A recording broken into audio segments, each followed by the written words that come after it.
राधे राधे मेरे दोस्तों, कैसे हैं आप सभी लोग। उम्मीद है आप सभी लोग अच्छे होंगे।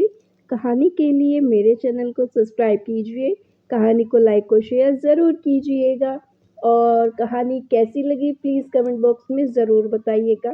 कहानी को लेकर कोई भी राय या सुझाव हो वो भी कमेंट बॉक्स में ज़रूर दीजिएगा। तो शुरू करते हैं हम आज की अपनी कहानी। सुंदर नयन, मोरनी सी चाल, गोरा रंग, ये सब देखकर मैं अचंभित हो गया कि इतनी सुंदर लड़की यहाँ सड़क किनारे भीख मांग रही है।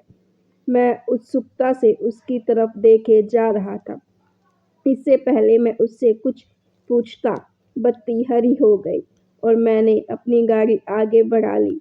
गाड़ी तो मैंने आगे बढ़ा ली थी, परंतु पीछे बहुत सारे सवालों को छोड़कर आगे आ गया था।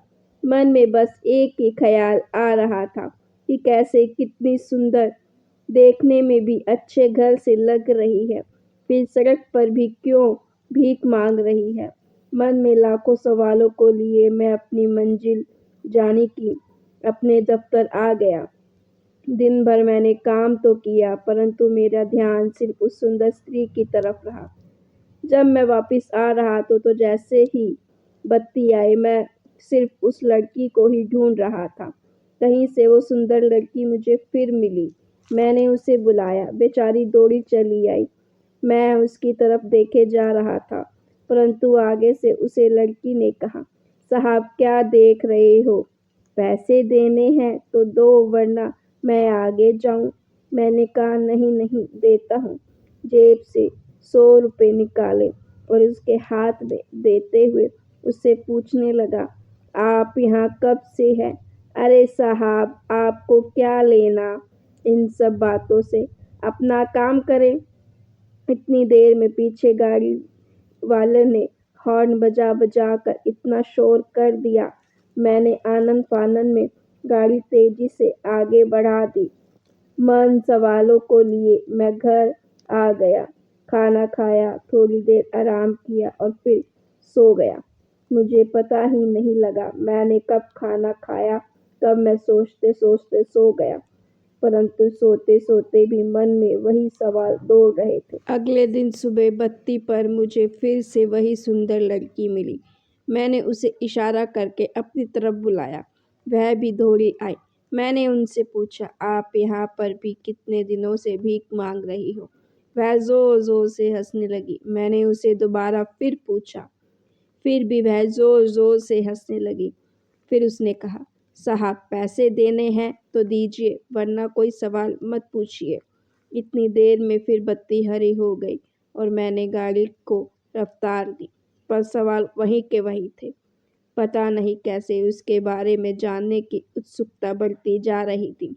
पता नहीं क्यों मुझे दिन भर की दिनचर्या के बाद मुझे बस एक ही बात का इंतज़ार रहता कि कब दिन भर की छुट्टी होगी और मैं उस अनजान लड़की से मिलूंगा। ऐसे करते करते रविवार आ गया और आज मुझे ऑफिस तो नहीं जाना था, तो इसीलिए मैंने उस सुंदर स्त्री से मिलने का मन बनाया। मैंने सोचा, क्यों ना आज उससे ही मिला जाए। मैंने अपनी गाड़ी की चाबी उठाई और निकल पड़ा उस बत्ती की तरफ। और जैसे मैंने सोचा था वैसा हुआ। वह सुंदर स्त्री इस बत्ती पर लोगों से पैसे मांग रही थी। मैंने अपनी गाड़ी को साइड में लगाया और उसे अपने पास बुलाया और उसे फिर पूछा, परंतु उसने बताने से सब कुछ मना कर दिया। फिर मैंने उसे दोबारा फिर पूछा। उसने कहा, साहब क्या बात है, मैं देख रही हूँ आप 2-3 दिन से मुझे बुलाकर पैसे देते हैं। आपके दिमाग में क्या चल रहा है। अरे नहीं नहीं, ऐसा कुछ नहीं है, मैं सिर्फ आपके बारे में जानना चाहता हूँ। ठीक है साहब, बताती हूँ, पर उसके बाद आप मुझसे कुछ नहीं पूछोगे। मैं हड़बड़ा कर बोला, हाँ हाँ, नहीं पूछूंगा। उसने जो मुझे बताया सुनकर मेरे रोंगटे खड़े हो गए। उसने मुझे बताया कि मैं एक लड़के से प्यार करती थी। उसके साथ भागकर शहर में आ गई। कुछ दिनों तक साथ रहने के बाद लड़का मुझे इसी लाइट पर چھوڑ کر بھاگ گیا اور میں اس سمے پریگننٹ بھی تھی۔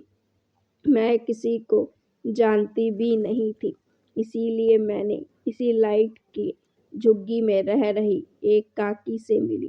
اس نے مجھے اپنے پاس رکھ لیا، بدلے میں اس کے لیے کھانا بنا دیتی ہوں۔ جب ساحل نے مجھے چھوڑا تب میں پریگننٹ تھی۔ میں نے سوچا اس ننھی جان کا کیا قصور ہے، اسی لیے میں نے اس کو اس دنیا میں لانے کی ٹھانی۔ کاکی کو بتایا تو اس نے کہا، میں تیرے کو تو کھلا سکتی ہیں پر دودو کو نہیں، اس کے لیے تجھے کمانا پڑے گا۔ میرے پاس کوئی گھر تو ہے نہ اتنے پیسے ہیں کہ میں کہیں پر رہ لوں، اسی لیے میں اسی لائٹ پر پیسے مانگتی ہوں اور اپنے بچے کا پیٹ بھرتی ہوں۔ اور وہ مجھے باتوں باتوں میں پتہ لگا کہ وہ پڑھی لکھی لڑکی گاؤں واپس اسی لیے نہیں جا رہی تھی کہ گاؤں میں جا کر دوبارہ ماں باپ کو دکھی نہیں کرنا چاہتی تھی۔ اس نے بتایا، صاحب میرا ایک خراب فیصلے نے میری پوری زندگی تباہ کر دی۔ زندگی میں کئی بار ہم ایسے فیصلے لے لیتے ہیں جس کا پچھتاوا ہمیں زندگی بھر رہتا ہے۔ ہمیں جیون میں ماں باپ کی بات ماننی چاہیے۔ جو نہیں مانتے انہیں زندگی بھر پچھتانا پڑتا ہے۔ میں نے لاکھ کوشش کی گاؤں کا نام پوچھنے کی، پر گوری نے صرف اپنا نام بتایا اور کچھ نہیں۔ پھر میں نے اسے کچھ پیسے دیے اور میری طرف دیکھتی رہی اور کہا، صاحب بہت دنوں بعد اتنے پیسے دیکھے ہیں، اور اس کی آنکھوں سے پانی بہہ رہا تھا۔ اس نے مجھے اپنی پوری زندگی کے بارے میں بتایا، پرنتو پھر بھی میں لاکھ سوال لیے اپنے ساتھ لے آیا۔